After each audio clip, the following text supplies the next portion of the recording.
Beatrice and Ronnie, I'm real appreciative of your coming here today to tell EJ's story. A lot of parents will feel a lot more hope and not so helpless hearing your story with EJ. Before you came to us, what was EJ like? What were the biggest difficulties he was having? How did you feel about his future? Well, not too much future for EJ. At school, he was hurting kids, biting them, really defiant. How old was he when they diagnosed him on the autistic spectrum? He was 4. He was 4, okay. Yeah, 4 years old. So he was biting kids and fighting. Oh yeah, biting kids, fighting, throwing chair, not able to control him in the classroom. Tantrums. Tantrums. We were not able to go to a church. We cannot, we were not able to do anything. Yeah, we even stopped going to church because we cannot just leave him in the nursery because he just hit everybody, The sad part about it was that EJ couldn't, it was involuntary. He wasn't purposely behaving this way. That's right. It's the way his brain was short-circuiting. He had no control over it, but it put him at total odds with the outside world. Yes. Right. He cannot have any friends. He cannot have, nobody understand him. There was even some parent, when they see me or they see my husband, we're a bad parent. We don't know how to educate our kid. How did you come to us? Through what pathway? Greg, well, I listened to KFI a lot, and To Dr. Laura? Dr. Laura is listening, and she highly recommends Drake because, of course, she's against with the medication, so she recommends it. And I said, like, oh, let me try it. But then that was like about 3 years ago. I tried to contact, but then it was in Irvine. It's kind of too far for us because we live in the valley. And then finally, I was driving along Roscoe, and then I saw the sign. It's like, oh, they open here. Good. So let's do it. That's interesting. Before we started helping EJ, how did you feel about his future, etc.? Was it a feeling of helplessness or hopelessness that you couldn't? Your hands were tied to be able to help him develop? Yeah, our hand was tied. We didn't know what to do. The teacher was telling us maybe we need to have a psych evaluation on him, we need to medicate him, we need to, even look at a place that is not even, I don't know how you say that, but a school that is like only with autistic children. Right now he's in a mixed class. It's like, it's with kids who are normal and kids who are not normal. But we were not really agreeing with that because we can see EJ doing things that was okay at home, and at school it was just totally the opposite. Yeah. Future-wise, at that time it was like, it's like we don't know what to do. It's like it's like kind of hopeless thing. No, and when we came to you, we didn't know what to do either. You remember when we came, and it's like it's a step of faith. We just did it. We did it.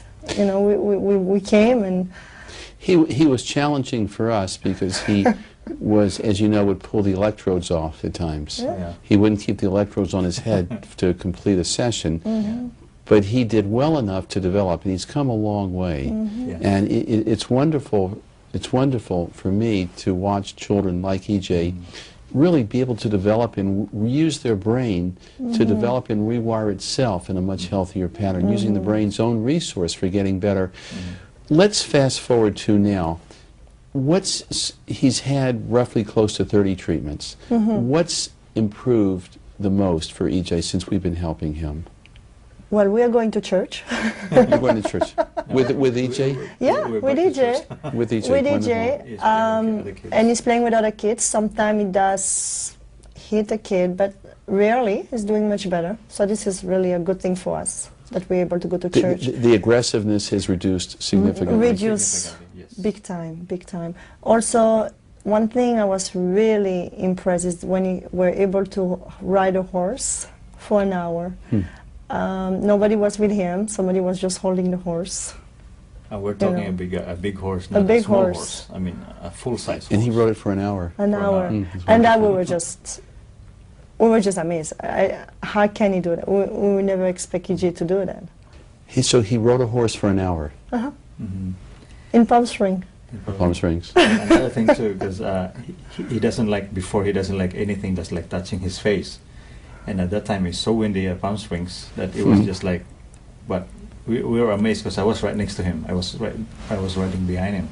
And he was just like, he was having fun. He covers his face with that when it was so windy, but that was about it. For 1 hour, I mean. We were amazed. And another thing too, he doesn't like water, but now he's able to swim. Yeah. And he put his face in the water.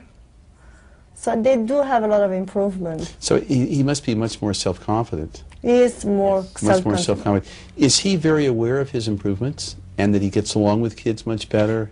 Yeah, he can. Sometimes it's like, I think it was 2 weeks, he was telling me, Mommy, why I don't have a friend? And then I said, well, because you need to be nice with your friend. You have to talk to your friend. You have to, you know, you don't take their toys away. You don't do things, you know, you have to share. So yeah, it was alert of what he was doing. It's like if a little boy come to me and say, you know, EJ did that to me, EJ will say, well, I want to have friends. I want to, you know, you want to be part of the group now. That before, no, it's like. And give them a hug. And he give them a hug, yeah. He gives him a hug now? Yes. That's great. That's then wonderful. before he was not even able, his eye contact was very limited. The hugging was, you know, almost never.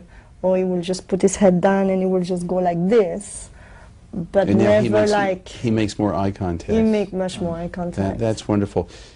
It's very important that EJ become aware of what he's improved. And it's very important he connected to what he's doing with the neurofeedback treatment here, so because then it empowers him that he can keep developing himself and getting better and better.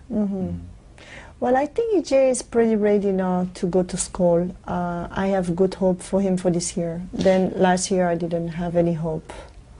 You know, very frustrating. Every day I get called by the teacher, They become regulars. the principal.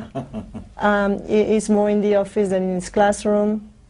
They were even thinking to put him in a special group, you know, with only autistic children. Which could have only damaged his self-esteem more, or his self-image more. Yeah. What I want you to do is keep acknowledging to him where you see improvements. Help him become more aware of where he's improved. Then those improvements become what we call more internalized inside of him. It just becomes who he is, and then he can develop to other levels. So basically, it's his tantrums and aggressiveness are greatly diminished. Right. His ability to socialize with peers is improved. Follow through on task, listening better. He listened better. Well, of course, you know, he's also a kid. But it does improve a lot. It's like if I tell him it's time to go to bed, before it take at least an hour or 2 hours or 3 hours before he can be able to go to bed. Now, tell him to bed, maybe we will have to repeat 2 times and he go to bed. That's wonderful. And he fall asleep. And yeah, it is great. I think I'm really happy with Drake. And you know. If you had been able to hear a parent tell their story of their child developing in our treatment the way that you're telling the story of EJ, if you'd been able to hear this 6 months ago, somebody else's family talking, it would have given you even a lot more hope 6 months ago. So we want to be able to give hope to other families that feel helpless, hopeless like you did 3 or 4 months ago. Like me, like everything on TV, anything I can hear about autism, I listen. I want to be part of it because I want to help my child and I want to help other kids. It's not only... Well, you probably impacted on a lot of children today just with your being open about EJ's story, and I appreciate very much. You're being open and sharing. Okay. Thank you. Thank you.